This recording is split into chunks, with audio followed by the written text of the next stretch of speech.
Salutations! Par souci de commodité et par conflit d'horaire, je vais assurer moi-même le rôle de caméraman. Alors, je me présente, je suis Antoine Dupuis, groupe 4202. Mon projet de DH visait à dessiner le portrait des relations chez la génération Millennium Y et Z. Le titre, c'est Ça, c'est l'amour au first swipe. Assez intriguant comme titre. Le contexte va venir le cerner. Je ne sais pas s'il y en a qui suivent religieusement le bye-bye, mais à celui de l'an passé, Marc Labrèche et Anne Dorval ont caricaturisé notre génération. Tous les deux étaient après texter et tout bonnement ils se demandent si ça leur tente d'avoir un rapport sexuel. Ça se voulait montrer la montée en flèche de l'application mobile Tinder.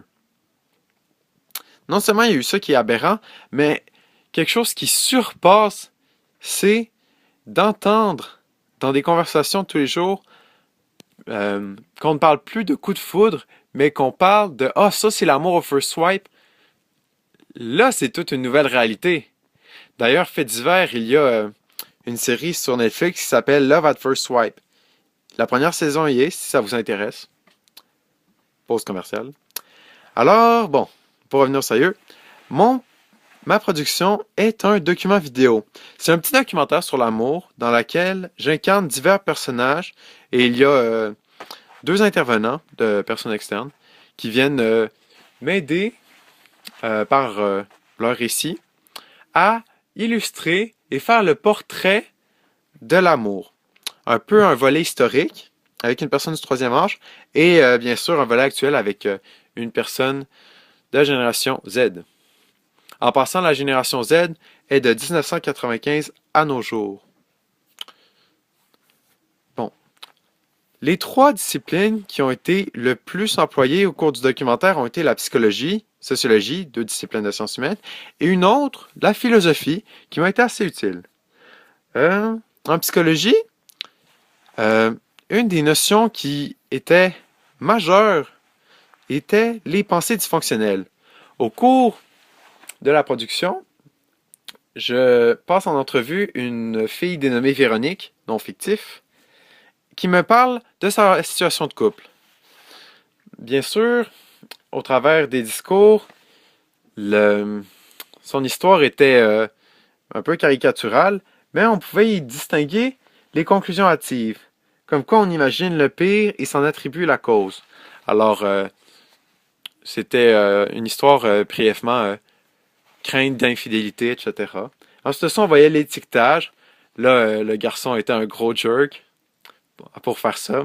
Et la personnalisation, comme quoi c'est le fait de se sentir responsable du comportement d'autrui. Alors là, il s'attribuait la faute. Là, je résume très vite ce qui se passait au cours de l'entrevue.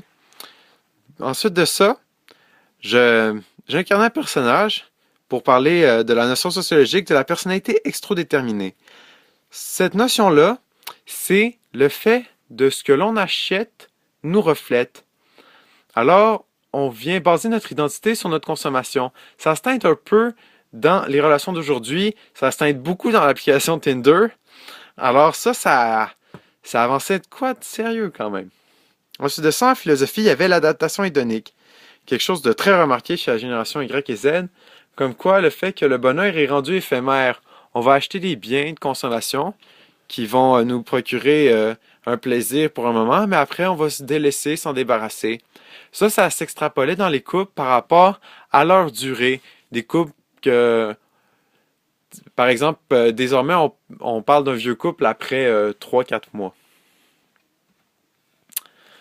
La démarche, eh bien, tout d'abord, pour être franc, je ne m'attendais pas à faire un document vidéo. Je voulais faire un essai, mais c'était assez complexe. Déjà qu'en partant, je voulais passer un questionnaire à 3 groupes de jeunes, 15 ans, 17 ans et 20 ans. Mais il y avait des conflits éthiques concernant certaines questions. Et le projet a battu de l'aile. Alors j'ai pris un plan B et j'ai fait un document vidéo, reportage documentaire sur l'amour. Ce fut une réalisation, il y a eu un tournage, montage, et j'ai pu livrer en date le fameux projet. C'est ce qui conclut ma présentation. Merci du visionnement et Au plaisir.